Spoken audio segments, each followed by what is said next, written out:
Thank you for joining us on the news on NTA International. I'm Lami Ali. Segun Ajayi is the sign language interpreter, and here are the leading stories. World leaders converge on New Delhi ahead of G20 summit. As Niger junta pleads with ECOWAS to lift its sanctions, regional bloc insists on restoration of constitutional democracy.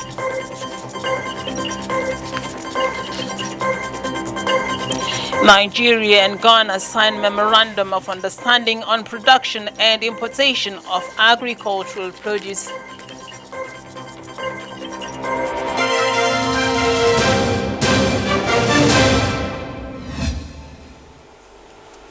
Now we begin from India, where that country is poised to host the prestigious G20 summit in the national capital, New Delhi, this weekend. In a few hours, world leaders and delegates will converge in New Delhi for the summit scheduled for 9th and 10th September. Obiageli Ugoke reports that over 15 meetings are expected to be held between Modi and leaders of different countries starting from Friday evening, sources said.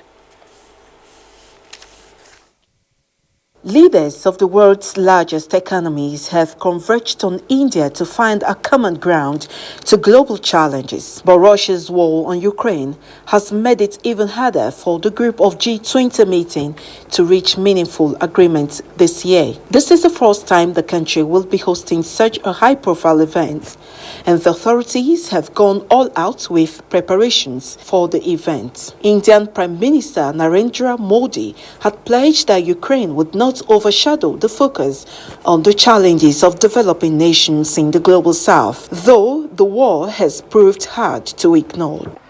It is a great pleasure to be back in India for this pivotal G20 summit. And let me begin by expressing my gratitude to India for the warm welcome and my hope that India's presidency of the G20 will help lead to the kind of transformative change our world so desperately needs. The Prime Minister has several bilateral meetings scheduled with world leaders who are arriving to attend the G20 summit in the capital, New Delhi. Indian government said on Friday that Modi will hold a bilateral meeting with US President Joe Biden. The scheduled meetings will give an opportunity to review India's bilateral ties with these nations and further strengthen developmental cooperation. Many parts of the city have undergone a beautification drive with several houses demolished near the venue of the summit. Obiageli Ugoke, NTA News. Joining us via Zoom from New Delhi is the Nigerian High Commissioner in India, Ambassador Ahmed Sule. He will speak more on the import of the G20 summit on Nigeria. Ambassador Sule, thank you for joining us on NTA International News. Thank you for having me. All right. Now, the Nigeria-India Presidential Roundtable and Business Conference on the sidelines of the G20 Leaders Summit has ended. Tell us the major takeaway from that outing. Well, first, I would like to start by thanking His Excellency President Bola Tinubu for accepting to grace the occasion. The Nigeria-India Presidential Roundtable and Business Conference in Delhi, we are able to gathered a pledge of $14 billion from the Indian business leaders. This includes $8 billion from Indorama and $1.6 billion from Skipper, which will be given 100 megawatts power, as well as $3 billion pledge from Jindal Steel and Power. Again, also, we have another pledge of $1 billion, which will help to increase the production in Daikon, but by the year 2027 to have a local production so they can reach sufficiency. As well as another 700, which the Airtel also plans to increase their investment in Nigeria. So all in all, I will tell you that the outing of Mr. President has been very successful. The Indian business people are now have confidence in the government to invest more in Nigeria. And the Nigerian businesses that also visited India have now established contact with their own Indian counterparts so that they can forge collaboration between themselves in areas such as information technology, education, health, infrastructure, manufacturing, as well as areas such as areas such as health, like I mentioned, and education. As you know, Nigerians made India a place of medical tourism. So during our discussions, we asked the Indian business community to please consider opening their own facilities in Nigeria in order to reduce the difficulties that our Nigerian brothers and sisters are facing when they come. Example, when a patient comes to India for a particular disease, there's a need for him to come for another checkup. Some have to come for the doctor so he can see him again. Usually, the difficulty in raising funds to come may lead even to relapse of the disease, which they lead into defeating the purpose of why he visited India in the first place. For the education also sector, we are appealing to all Indian universities and they accepted. We had a meeting with them together with the Minister of Industry, and she appealed to them that to come to Nigeria, have partnership with our Nigerian universities. All right, looking at this. Yeah, all right. Looking at the investments across various sectors of the economy, how does this engender a win-win situation, not just for Nigeria, but also for the Indians that are coming to invest here in Nigeria? As you know, Indians have more than 135 companies in Nigeria. They have been adjudged to be the second largest employer in Nigeria after the federal government. So Indians what they need is they need someone who will stay who give them confidence. They need a government that will ensure give them better deal. And they are under the leadership of President Bola Tinubu. Concerning his own background, the Indians are now willing to invest more in Nigeria. And this investment will be for the mutual of both Nigeria and India. All right, now we want you to tell us the mechanisms that are being put in place to monitor the implementation and progress of these investments. First, I will tell you that when I arrived in India earlier, after establishing, when I seen the vast opportunities in India, I established the Nigeria-India Business Council. I'm using that platform, and also that platform was endorsed by the Indian government and as well as the Nigerian government. The way that we can monitor this and also leverage on these pledges that we have gathered, which reaches about $14 million. The ministers that accompany Mr. President includes the Federal Minister of Finance, the Minister of Industry and Investment, the Minister of Communication and Digital Economy, as well as the Minister of Foreign Affairs, and the Minister of National Planning too. These ministers have created a meeting for them, bilateral meeting with their own counterparts, and they have discussed ways of how to get these pledges redeemed. I believe with creating of this relationship and partnership between the ministers, there will be this an avenue that these ministers can continue to maintain this interaction with them. And I believe since the door is opening between them, these pledges definitely will be redeemed, and the Indian businesses are willing to ensure that this money which they pledge goes to Nigeria, because Nigeria is a big market, the biggest economy in Africa, and we have the population. And I see nothing why that they will donate in their own pledges. And I'm quite sure that more Indians also will join them. All right, the summit is about Nigeria, having investors drawn to Nigeria from that summit. Tell us the interests and the gains of Nigerian investors in the G20 summit. Well, you see, this presentation in Nigeria-India Roundtable Business Conference is a sideline event, because the initial reason why Mr. President is here is to attend the G20 as a guest country. But because concerning the opportunity that we have found, we want to maximize the visit of Mr. President. His presence enough to give him confidence to investors. The way Mr. President speaks to the Indians, they become so assured that, yes, they have someone that they can deal with. So I believe this business conference has opened more doors, more opportunities for both the Nigerian and Indian businesses. Nigerian businesses have indicated interest to have partnership with the Indian counterparts in agriculture, in education, in health, manufacturing, pharmaceuticals, as well as a skill development. And I believe if this momentum is maintained, honestly, the relationship between Nigeria and India the sky will be the limit. Thank you, Ambassador Sule, for sharing those perspectives. Thank you so much for having me. That was Ambassador Sule speaking on the G20 summit holding in New Delhi, India. Now, the junta in Niger is asking ECOWAS to lift sanctions on the country because it is exerting enormous impact on the lives and livelihoods of citizens. ECOWAS Commissioner for Political Affairs, Peace and Security, Ambassador Abdul Fattah, says these sanctions will not be lifted until the military accepts the demands of the regional bloc, including the release of former President Mohamed Bazoum and return of the country to constitutional rule.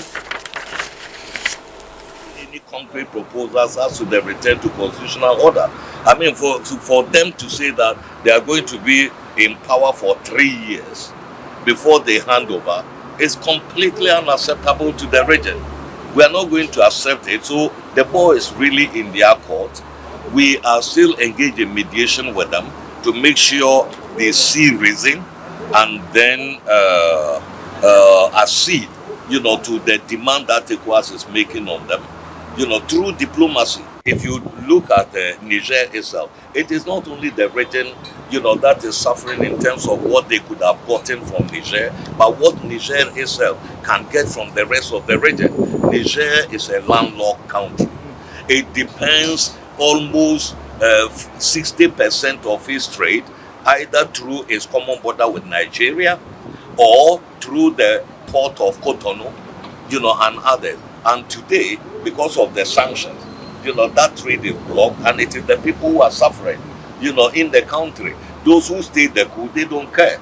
You see, so it is very important that the population also helps ECOWAS to put pressure on this military regime in the country to make sure that they come to their senses and then return the country to constitutional order almost immediately. Now, the president of the European Council, Charles Michel, said Russia must stop its blockade of Ukrainian seaports after pulling out of a United Nations and Turkey-mediated deal to ensure grain shipments. Obiageli Ugoke reports that the president of the EU Council made the statements in a media conference in New Delhi. European Council President Charles Michel says it's scandalous that Russia, after having terminated the Black Sea Grain Initiative, is blocking and attacking Ukrainian seaports. Over 250 million people face acute food insecurity worldwide, and by deliberately attacking Ukraine's ports, the Kremlin is depriving them of the food they desperately need. Can the G20 go further? Can we shift our fundamental mindset for the benefit of all humanity? Russia pulled out of the grain agreement in July after claiming that it had failed to fulfill the goal of relieving hunger in Africa. Since then, tensions have built in the region, with Russia mounting attacks on Ukrainian export hubs and Kyiv's forces targeting Moscow's naval ports and warships. Michel, while addressing media in India's capital, New Delhi, ahead of the G20 summit, says the Kremlin has since asked Turkey to help Russia export its grain to African countries without any involvement from Ukraine. President Vladimir Putin said Monday that Moscow is just weeks away from supplying free grain to 6 African countries. He says ships with grains need to have safe access to the Black Sea, noting that the UN initiative had initially delivered 32 million tons to the market, especially to developing countries. Ukraine and Russia are major exporters of grain and seed oil. Michel added that over 250 million people face acute food insecurity worldwide. Obiageli Ugwoke, NTA News. Ceremonial gunfire rang across the UK on Friday to mark the accession of King Charles III as he paid tribute to his mother, Queen Elizabeth II, on the first anniversary of her death. Bouquets of flowers with messages to Queen Elizabeth II line a wall outside of Balmoral Castle on first anniversary commemorating her death. I lived since the Queen were on the world, and I think she did a lot of good things and she had a standing in all the world. I guess some kind of the older generation probably see a more important side to them than my younger generation. But yeah, they do play a role in like little garden meetups, etc. Obviously, when the traffic characters are there, play a role in the local community there. Yeah. The King's Troop Royal Horse Artillery fired a 41-gun session salute in London's Hyde Park, followed by a 62-gun salute from the Tower of London. Commemorations of the Queen's death were low-key on Friday, with the King, who is at his sprawling Scottish Highland estate of Balmoral. Guns were also fired from Edinburgh Castle in the Scottish capital, Cardiff Castle in Wales, and Hillsborough Castle in Northern Ireland. In a short statement, the 74-year-old British head of state recalled the great affection for his mother, her life and public service. The Queen, who reigned for a record-breaking 70 years, died on September 8, 2022 at Balmoral, aged 96, after a period of declining health. The First Lady of the Republic of Kenya, Rachel Ruto, has officially launched the First Lady Environmental Award. The initiative is aimed at empowering Kenyan learners to become environmental stewards through creativity, innovation, and active participation in the preservation and conservation of their natural environments. The launch, held at KICC in Nairobi, celebrated the potential of Kenyan learners to play a vital role in environmental conservation. The First Lady Ruto stressed the importance of nurturing young minds to become conscious environmental stewards and pay tribute to educators, recognizing their noble task of shaping young lives and encouraging curiosity and creativity in learning.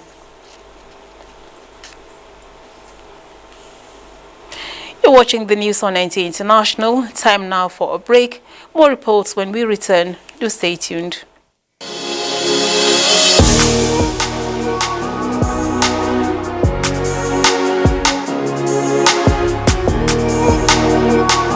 You are going through the brunt of the fuel subsidy.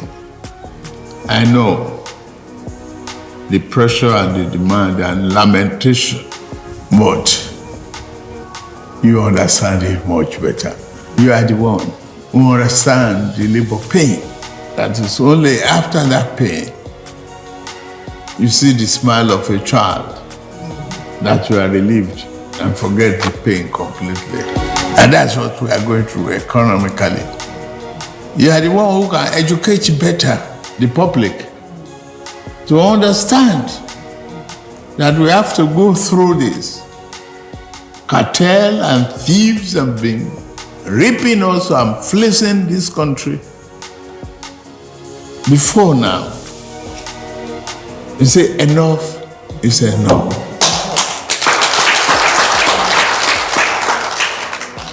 We are taking our country back.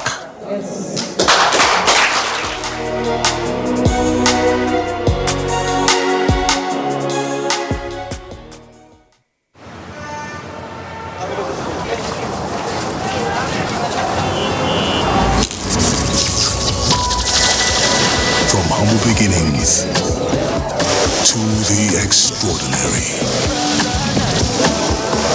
we've witnessed incredible bonds, the rise of legends in the most challenging of times, and the most unforgettable moments that kept us at the edge of our seat. Everything up till now was just the beginning. Legends go head to head as timelines have collapsed for the ultimate showdown. Welcome to Big Brother Niger All-Stars. Proudly sponsored by Money Point, powering dreams.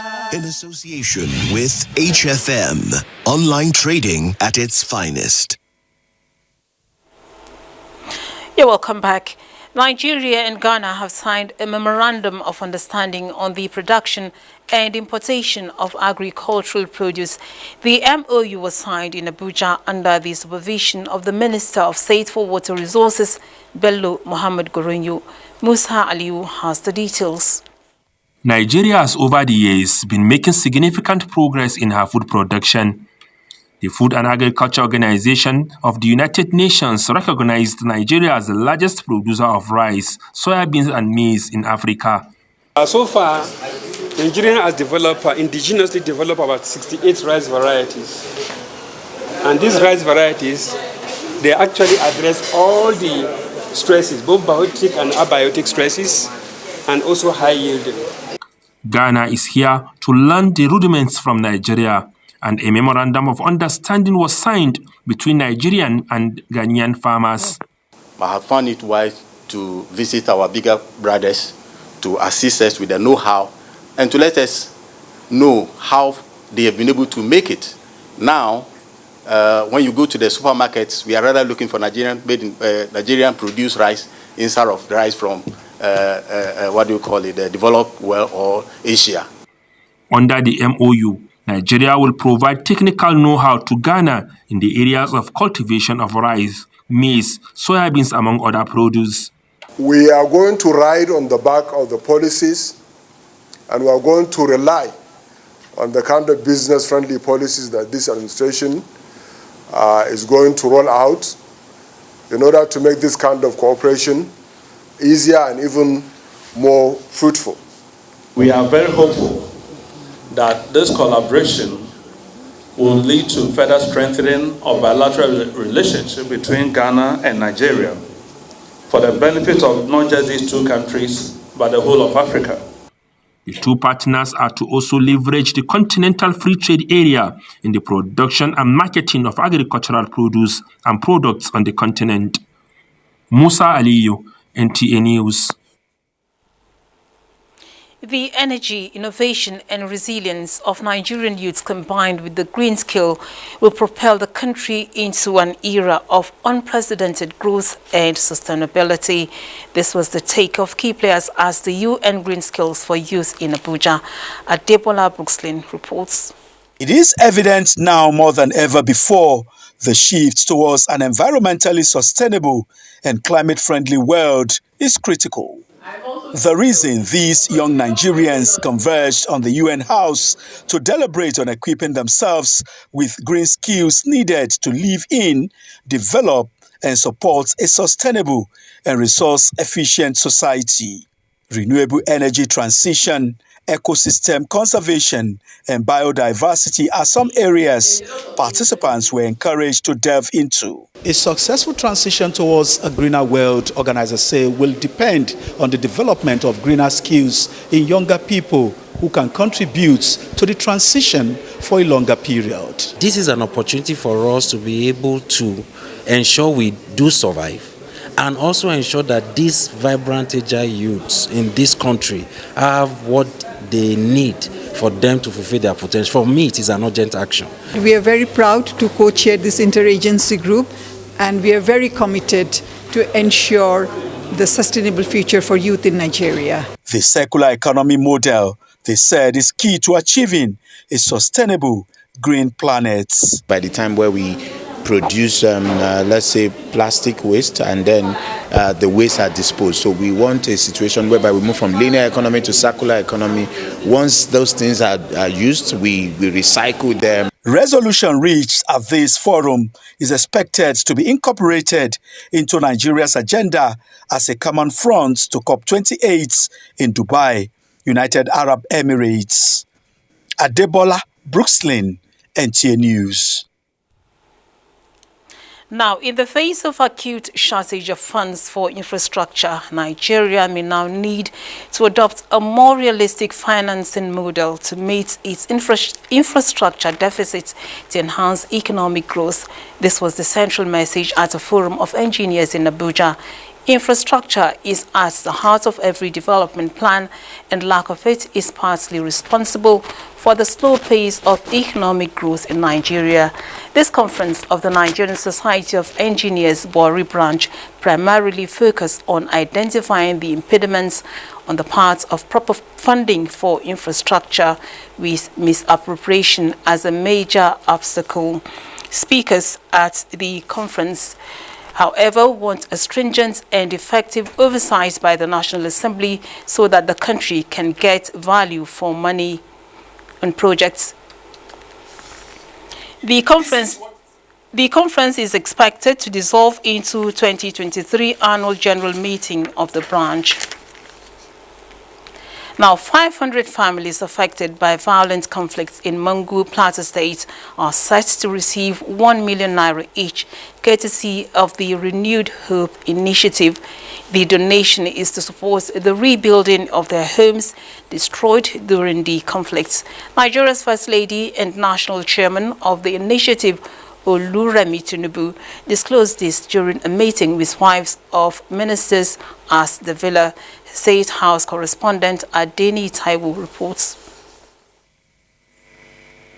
Mandate, on your mandate, Bola, on your mandate, we shall stand. That is the mood when members of the Ministers' Wives Forum, led by wife of the Minister of State for Petroleum, Oil, Susan Enekin Lokobiri, called on Nigeria's First Lady, Oluremi Tinubu, in the State House to congratulate her on the recent victory of her husband, President Bola Tinubu, at the Presidential Elections Petitions Tribunal. They were also there to pledge their support for our pet project.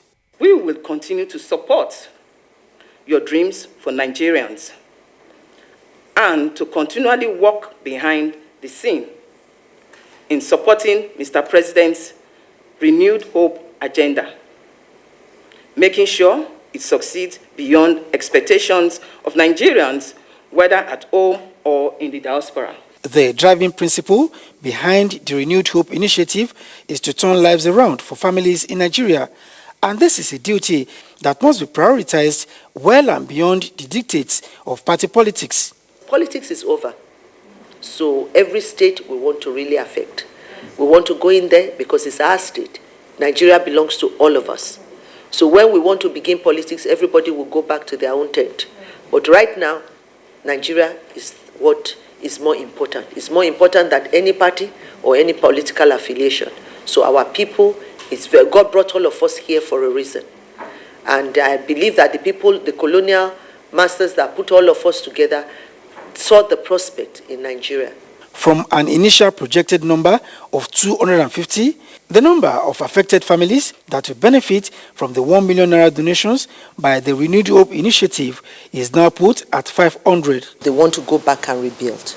They want roofing sheets, nails, planks, and things to rebuild. So we thought, 1 million is justifiable enough from us. So we are appealing to other Nigerians to help. Because we can do it. While urging female spouses of office holders to gear up to support their husbands in their assigned tasks, the First Lady says her office is planning a capacity building workshop on protocol and security to aid their delivery. In the State House, NTAi, NTA News. And Saturday's weather prospect is next.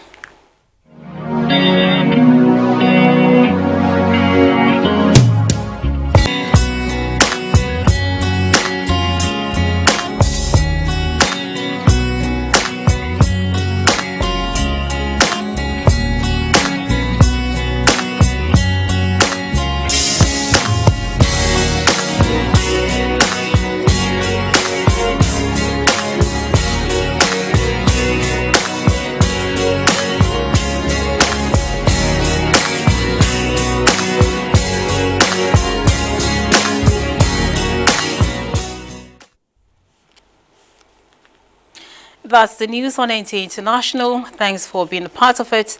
I'm Lami Ali. Shegun Ajayi has been the sign language interpreter. Have a good weekend.